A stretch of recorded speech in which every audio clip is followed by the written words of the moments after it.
I'll call this meeting of the Weslaco ISD Board of Trustees to order. Let the minutes reflect that a quorum of trustees are present, that this meeting has been duly called, and that notice of the meeting has been posted in accordance with the Texas Open Meetings Act. The time is now 5:42.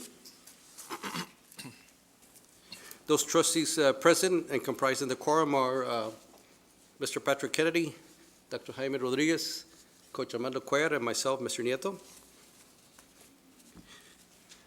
Item number 3, discussion and possible action for the board to approve the administration's recommendation to hire an independent architect firm to evaluate the proposals to be received and oversee the construction for the replacement of the fueling station, fuel pumps, and fuel tanks at the Transportation Department project. Dr. Canales. Board of Trustees, our district currently has a project in the works for the replacement of a fueling station, fuel pumps and fuel tanks at the Transportation Department project. There are 2 companies that will be submitting proposals, and as required by law, we will need to hire an independent architect firm to assist the district to evaluate the proposals to be received and to oversee the construction of this project. So I have Mr. Sanchez here to present on this item. Mr. Nieto, Dr. Canales, members of the board. On this agenda item, as you all know, we're working on a project to replace the fuel tanks and fuel pumps at the Transportation Department. The board approved, and we requested and the board approved to issue a design build type of procurement project for this. And when you have a design build project, by law, we have to hire an independent architect or engineer to help us evaluate the proposals, the construction, everything done by the architects. Because the design build project includes a general contractor, and architects or engineers, and they're all groups that work together for themselves. So we need somebody to help us understand what they're doing and help us make sure that we're getting the correct work done for what we're going to pay. So we are recommending that we hire ERO architects to help us to do this project. They are an architect firm. They have experience doing projects that involve fuel pumps, fuel tanks. They've done for some of the projects they've done as construction that they have done. And we contacted them for this. Of the 5 firms that we worked before, this is one of the ones that we felt, because of the experience they had, we wanted to recommend. So we approached them, and they gave us a proposal to do the project. And they would need structural engineering services, civil engineering services, and mechanical engineering services. They do have structural services for engineers in their firm. They would contract out mechanical and civil engineers.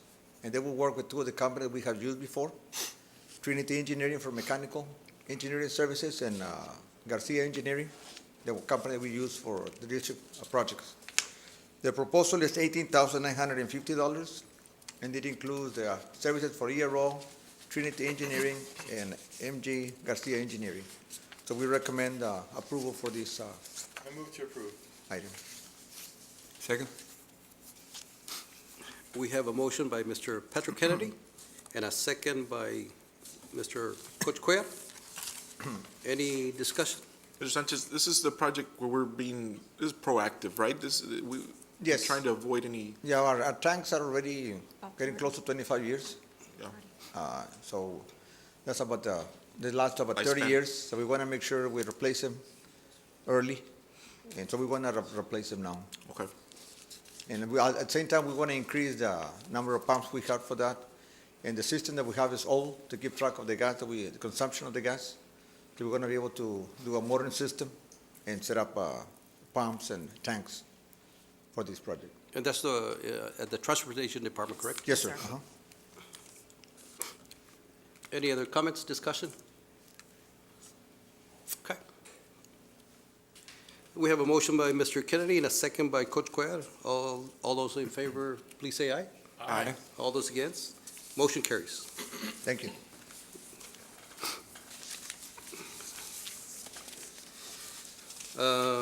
Item 4, adjournment. So move. All right. We adjourned this meeting at 5:46. Do we need any time? I think we can go into the workshop. I'm ready to go. We're ready? Let's go. All right. First item on the agenda for the workshop is Memorial Elementary School traffic proposal from City of Weslaco. Dr. Canales? Board of Trustees, I'd like to thank first Mrs. Selman and her SBDM, her teachers, for giving feedback on this, along with Mr. De La Rosa for being our liaison with the city and this opportunity that they presented us. So, Mr. De La Rosa. Good afternoon, Mr. President, Dr. Canales, members of the board. A couple months ago, we were approached by the city of Weslaco regarding a piece of property that was going to be developed across the street from Memorial Elementary. I do have the, we can put the map on the board here. So a developer has purchased the land across the street from Memorial Elementary and is going to start a housing project there. Of course, we all know You're that. referring to the orchard, is that right? Yes, the Okay. orchards, yes, sir. So I'm sure we're all familiar with the traffic issues that we have at Memorial Elementary in the morning and in the afternoon on 18th and Border. So the construction of new homes and a subdivision would probably worsen that traffic congestion. So the city came to us with a couple of ideas. We sat through in planning and went through several different variations of what their proposal. So we finally came down, agreed upon this design, which you see here. And this was presented to the site-based decision-making committee at Memorial, and of course the principal, along with myself, Dr. Canales, and Coach Riojas. And so that we feel that this option would probably be the most advantageous for not only to alleviate the traffic issues, but also help out our parents, and me being one at Memorial, of course, that would be, very, very appreciated. So this is a design that the city came up with, and so basically, if the board is in agreement, and of course, I do have Mr. Ben Worsham here with the city. He's the city engineer. I'll call him up here in just a bit. But the way this would work is that if we were to agree to enter into an MOU, of course, we would work out all the specifics and the details of the MOU at that time. And then, of course, the city would actually start the actual planning and design phases of that. So I do have Mr. Worsham here. I'll call him up in just a second to give you a little, he did a little more thorough analysis of the traffic conditions at Memorial and did a little bit more of a thorough breakdown of what we're looking at. So if you don't have any questions for me, I'll call up Mr. Worsham. I guess the design, I'm guessing, is to alleviate the traffic at the intersection. Yes. Is that right? Alleviate the traffic at the intersection of 18th and Border, and basically we would turn our property kind of into a staging area. So instead of everybody waiting at the corner of, instead of everybody here at this area of congestion right there by 18th and Border, actually we'll push it on down the line, and the staging area will actually be on our property instead of on 18th Street. Oh, I see. They'll spend most of their time, I guess, on a road that would be built on the Yes, grass area. where the blue line is, yes, sir. Okay. And will we have monies available to pay for that road? Actually, the city and the contractor, and the developer have agreed to pick up The the cost. cost. Oh, okay. That's good. That's great. Now, I guess, The only thing that we're not 100% certain on at this time is the moving of the fence on our property. The developer did give a verbal assurance that he would cover that cost, but like I said, it has not been in writing. We don't have it in writing just yet. so do we have to move that, is that part of the proposal to move the fence over? It would have to be done, yes. It would have to be done. We would close off the existing gates that are there now. Right. And actually move the fence, and we would have to create another gate at the west side of the property where, I don't know if you can see it here, but Two, I'm right. putting the mouse over it. Okay. 2 gates. I guess that maybe I can ask the gentleman, and if you. So those two entrances are going to be closed off? Yes, yes. Okay. And then we'll create new ones farther to the west. Okay. Good evening. Good evening. My name's Ben Worsham. I'm with the City of Weslaco. I'm the city engineer for the City of Weslaco. Oh, okay. Basically, we want to alleviate congestion in that area, and we want to do so by increasing the queuing space on site for that school. So based on the school population right now, you're projected to have about 1,400 of queuing length for pickup and drop off, based on the size of the school. Right now, there's just about 450 stacking space, 450 linear feet of stacking space on site. So with these improvements, we would get additional up to 1,200 linear feet of queuing space on site and relieve the congestion and stacking onto 18th Street. So that's what we're proposing. Okay. As far as the cost, the contractor has, I guess the developer has offer to pay for the improvements. And if you, I guess, agree to move forward with this project, we would approve his site development. If not, we would have to, I guess, revise his development. So that's still pending. The final Right. approval is still Right. It's pending. contingent on your approval of this plan. Now, on a, I guess, different issue, with, and I don't know if you can answer this or not, but what are they gonna be required in regards to drainage and? They are currently, they have enough of a robust system on site to where they weren't gonna cause any problems for the surrounding developments. So, we are gonna require that they have a detention pond and comply with all our current standards to ensure that they don't, cause an issue for the school or surrounding, neighborhoods. And what's the reason for moving the fence from where currently it is to further closer to the school? Well, the fence is probably just the gates that we have to relocate. We would have to extend it further east to. But not necessarily the fence. No, well, just the gates and extend, I guess currently there's not an opening where the proposed Right. Driveways are. Okay. So we had adjusted the gates in that way. So- Probably not the alignment of the fence, but just the gates. Okay, maybe that was my misunderstanding. Okay. Yeah. One question, go ahead, Coach Ware. Anytime you change anything, what's the strategy for the transition for the change in how things have been working? For I people guess to know how it's going to work. Our initial thoughts are to construct a roadway, and then once we're, I guess, far enough along, to close off the other driveways. So until the roadway is actually built, and that we can actually transfer over the traffic from one of the driveways to the other. And if the school agrees, we could demo the existing driveways. How soon would you plan on doing that? Would it be over the summer or sometime in the spring? We would try and do it over the summer and try to do it that way, but Okay. it all depends on what you all agree to. If that's restriction you want to put on that, then we can move forward with that. It's just up to y'all. I'm here to present. If y'all want to, I guess, add anything else to it, I'm here to take that back as well. I had one question for, I guess, for Mrs. Selman. Yes, Were site-based decision committee members, were any parents involved on part of the site-based decision? At the meeting, no, they weren't. Okay. Some of our parents that are employees there, yeah. Oh, they okay, agreed so you to had it. some parents there. Yes, Because that's important, because, of course, those are the ones that drop off, and yes. and it's going to alleviate, It's gonna help. not a lot, but it's going to help. It's gonna help. Okay. Any other questions? I like the plan, personally speaking. Yeah, and of course, not every plan is awesome, but we can make adjustments from there later on. Now, I'm sorry, do we have summer school at Memorial? Yes, we do. Okay. This summer? I was thinking about, maybe if they only- did this in the summer, it would help. I think to address coach's concern, it would kind of Yeah. alleviate a lot of the Yeah. confusion amongst the parents or concern, but summertime would probably mitigate it the most, don't you think? Yes, summer's. Is this your turn to have summer school? Yes. Oh, so maybe, We do look at projects going on in major and make decisions. yeah, so maybe. It's your turn, it's Memorial's turn. You can pass on us and we'll do it. Oh, and you'll do two in a row? Doc, I interrupted you earlier. I'm sorry. well, in regards to the subdivision, do we know, or what's the plan on, are these lots gonna be, where the entrance and exit to the subdivision is gonna be? So, I guess one of the reasons why we had them look more extensively to surrounding traffic patterns and characteristics is because they were going to front some of the homes along 18th Street, and some of the driveways were going to be along that street. So, in order for us to approve that, we would have to ask them to do further improvements to the area.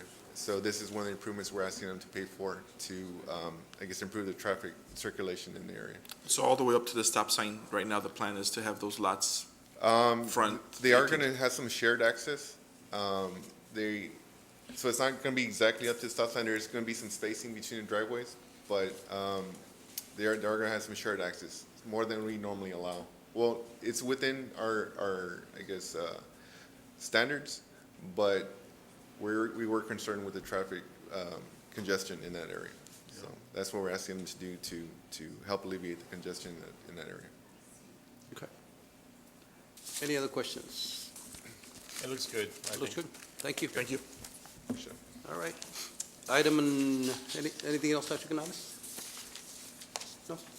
All right, item number 2, Okay. Head Start programs. Yes, we do have Head Start programs. Board of Trustees, as you know, we had to relocate the one at FDR Elementary. The center and the children have been served in Mercedes. And we also have a collaboration with Head Start where we're working with 2 centers in Donna.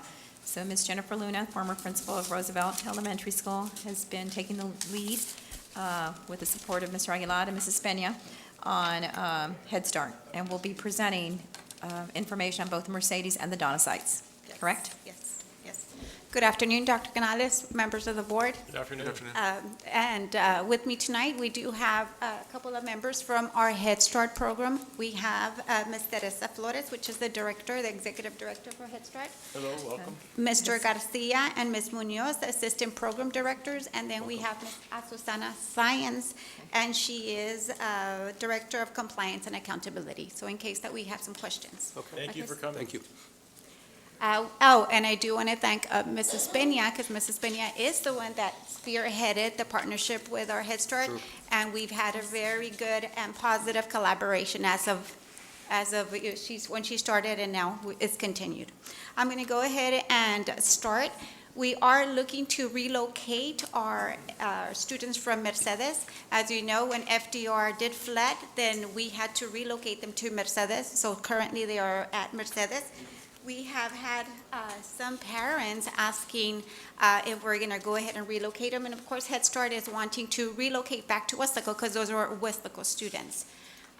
Distance has been a factor. We have lost some students from Weslaco and they've withdrawn because of the distance. They do have to drop off and pick up their children, so that has been a factor. And we've had students being withdrawn. Roosevelt Mercedes Head Start currently has 120 students. We have 6 classrooms, so we have 1 room for office space, 1 room for food preparation, and we currently have 3 WISD teachers. The reason that we have 3 and we have 6 classrooms is because they teach 3 classes in the morning and then 3 classes in the PM.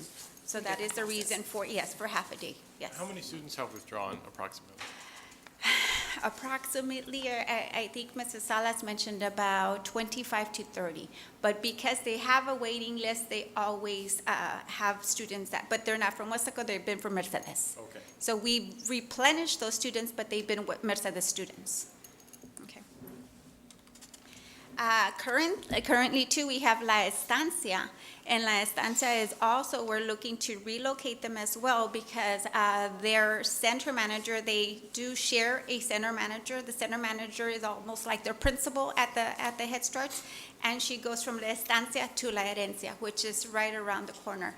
So I know because of compliance, they do want 1 center manager per Head Start. So we are looking to bringing in La Estancia also to one of our potential schools that has space. Is that the one over by Mile 8, La Estancia? On Mile 10, La Herencia, Okay, okay. yes, yes, They're off 10:15. 10:15. Okay. So currently, we have 40 students there, 2 classrooms, and we have 1 teacher, again, because she does an AM class and a PM class.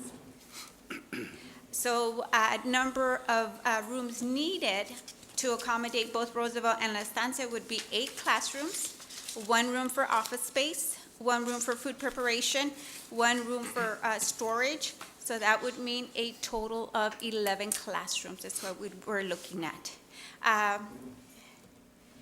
If you notice for campus enrollments, we listed all of the students, but the 2 campuses that do have the available space would be Margot, and I apologize for the PowerPoint, it came out a little dark on your copy. But the 2 campuses that do have the potential space is Margot. If you notice, they have at 959 students. Their allowed maximum student is 1826, so they could still accommodate 867 students. The other campus would be Northbridge. Northbridge maximum enrollment would be 1298. They currently have 740, so they could accommodate for 555. So those are the 2 campuses that we have been looking at. Option one, and this is not in either option, option one would be Margot Elementary.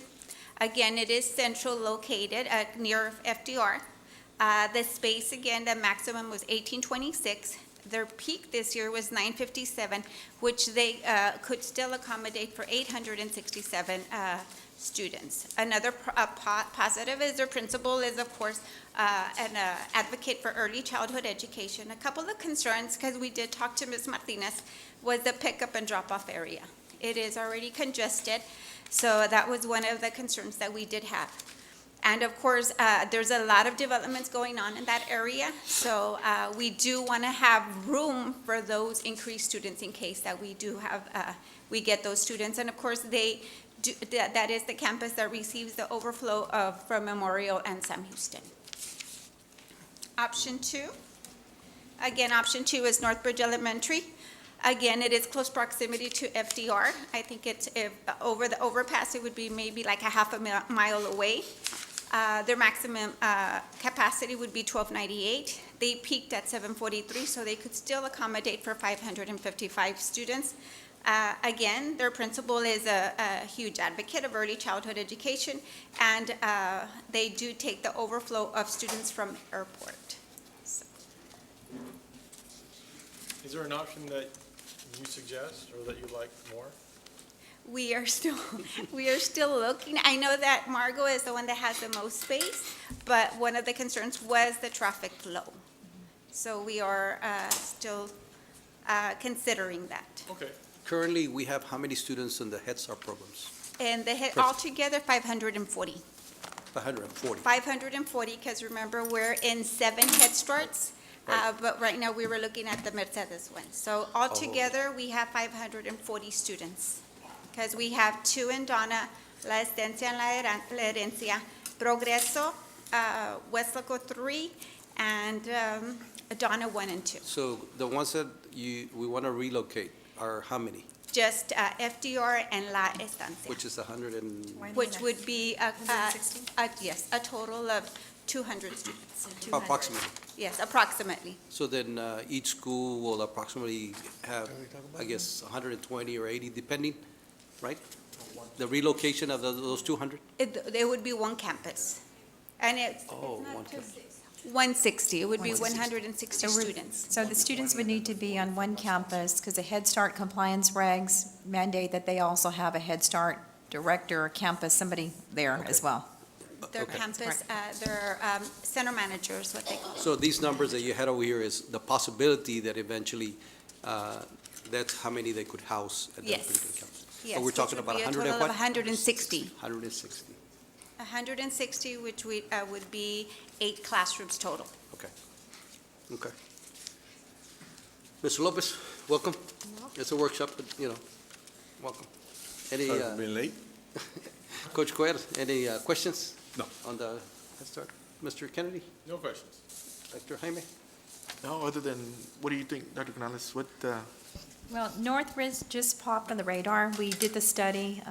Mrs. Luna worked with a medical, no, with We spoke to with the Mr. Head Start, Flores then and we- Mr. Flores, Rick Flores, to get the numbers capacity, followed up with Orly, who had done some actual physical walkthrough of all campuses to see about space.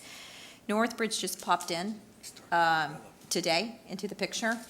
One of the things that we talked about today was that Northbridge is the overflow for airport students. Airport now serves most of the students who were formerly at FDR. Correct. So that may help with alignment, but we need to do a couple more things today, in the next few days, and then say this is our preferred and recommended option.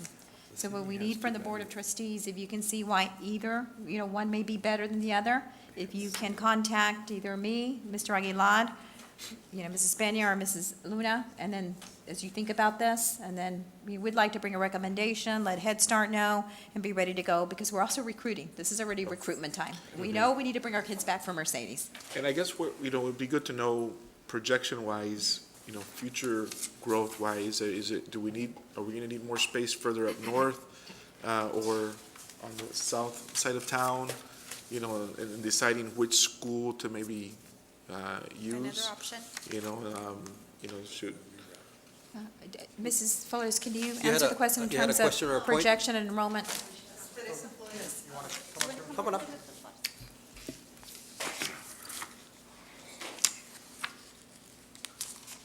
Yes, we start recruiting next week. Oh, And okay. so we go door to door and walk the streets, so knowing where is going to be critical for us. As far as expansion, we are fixed in the number of slots that we have, but there is also the opportunity to relocate from one part of the county to another if in some areas we're experiencing less participation.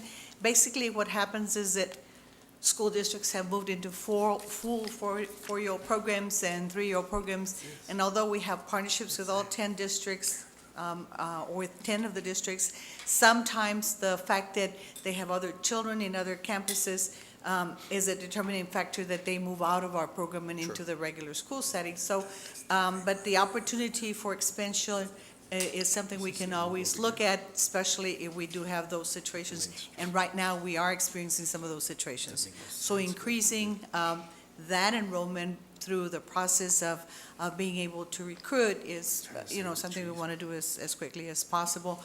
But to answer your question, is there room for expansion? Perhaps that we would be able to expand our slots in this particular area. Right. Okay? And I guess my question was more, do we anticipate, more, growth to the north side of town so that we can maybe, instead of taking up a campus on the north side of town, we utilize, somewhere like Margot, or do we expect to see more growth on, development on the south side of town? That's something to consider. Yeah, that's good. I do want to point out, with us, the parents drop off the children, get off the car, go inside. So this process of having space for them to park is important too, okay? What is the minimum age of the Head Start program? 3 and 4-year-olds. 3 and 4-year-olds? Okay. Yes, and if there's special needs, they can start a little bit before they're 3 and stay even after they're 4. And I know this is going to be broadcast to some of the people here in our community. How do they sign their kids up for the Head Start Do program? they feel? We conduct enrollment year-round, and it has to do with income and Okay. age. And they have to be 3 years old on or before September the 1st, or 4 years old, September the 1st also. Okay. Okay? Mr. Thank you so much. Mr. Lopez, any questions, any concerns on the? No, I'm good. Good? All right. All right, thank you, Mrs. Camacho. Just a couple things. We will take a look at the list of developments, at least in partnership with the city, to see what may be coming. What's coming up? Yes, what's coming up, and then making a determination. In the meantime, we heard the urgency. They start recruiting next week. We will be analyzing, doing some final analysis tomorrow, look at that extra information, and then be selecting one of the sites. So if you have any feedback, just please let us know. Feel free to call us. Sounds good. Thank you. And just to let you know, board members, we have been working very collaboratively with our facilities director, Mr. Aguilar, and Ms. Segura. So we have been working collaboratively just to look at our numbers and our facilities as well. Thank you. Thank you. So that was our FDR. So now we're going to go into our other Head Start. On January 25th, 2019, we did have a meeting with the same PowerPoint, Mr. Yes.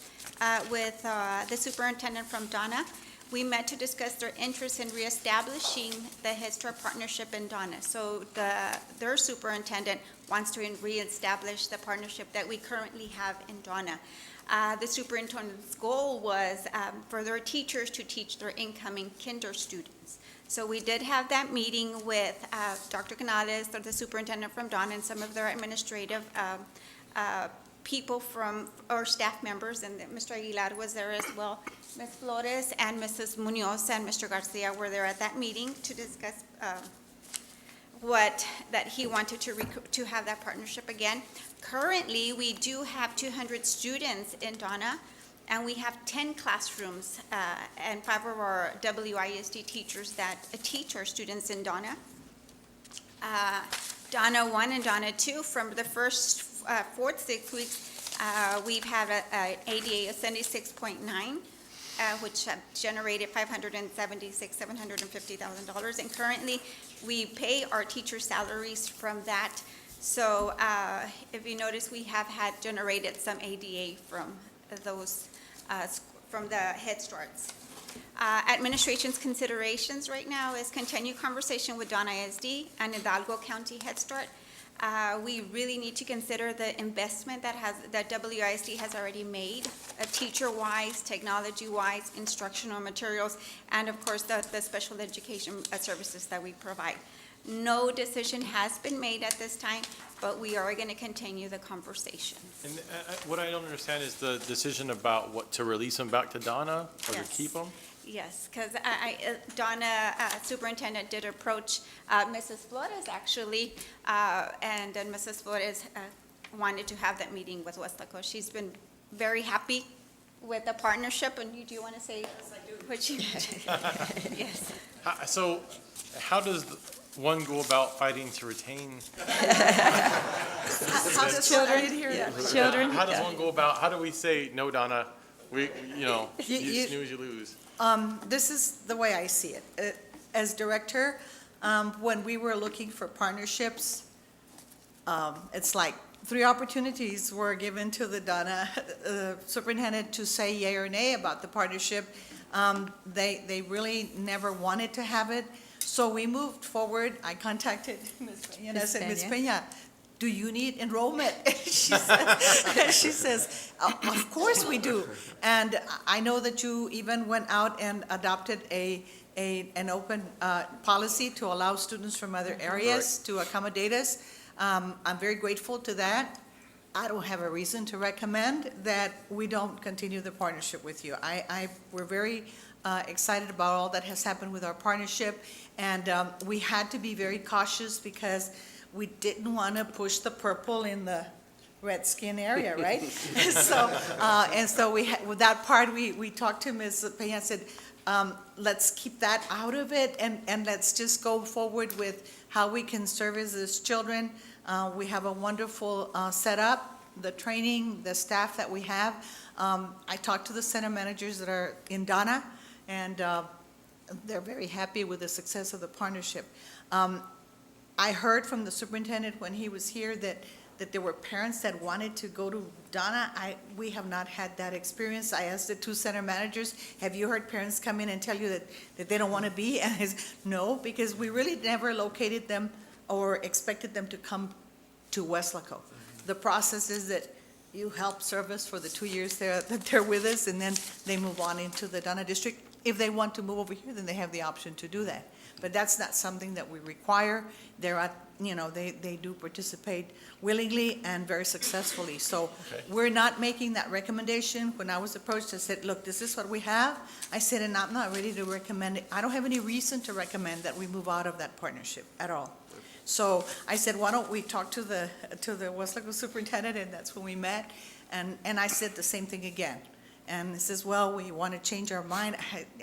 Right now, we're into a partnership that is very successful, so. And for how long do we have that partnership?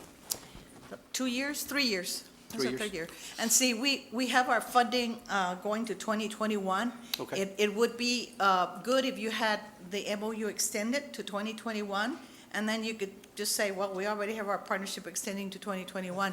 There is a clause in there that allows for a 30-day option for either party to move out of the partnership or the MOU, Right. and so that's available to you. So it wouldn't be any reason why you would think that, well, we're going to be in a partnership we can't get out of. Correct. Not at all. So I think that you might want to explore that. We have gone to the other districts, and in those instances, our MOUs are extending to the end of the funding period, which is 2021. And then, we get extensions, and of course, it goes back again to come in. It used to be a year to year with all the projects, but when we moved to this five-year funding, we went to an extension to 2021. And we have a maximum number of students there, right? Because you Yeah, said there was. we're maxed out right now. Right, 'cause Yes, there's but some that on the doesn't waiting mean list. that, if we come along the way and we find we have long waiting lists and we have other places where we don't have them, we can relocate slots, okay? Okay. Dr. Canales, speaking on behalf of myself, I'd like to see something on the agenda about extending the MOU as soon as possible. When does the MOU, It ends at the end of the year. But This we year? can extend it for 2021. We can extend it for 2021. Okay. Any other discussion items, questions? All right, we move on to construction project walkthroughs. Well, for this one, we're going to have to get on the bus. Take a bus. And go see some of our projects. All right, Thank you for being here. Thank you very Thank you. much. Thank you. thank you. Thank you. Appreciate it. Good information.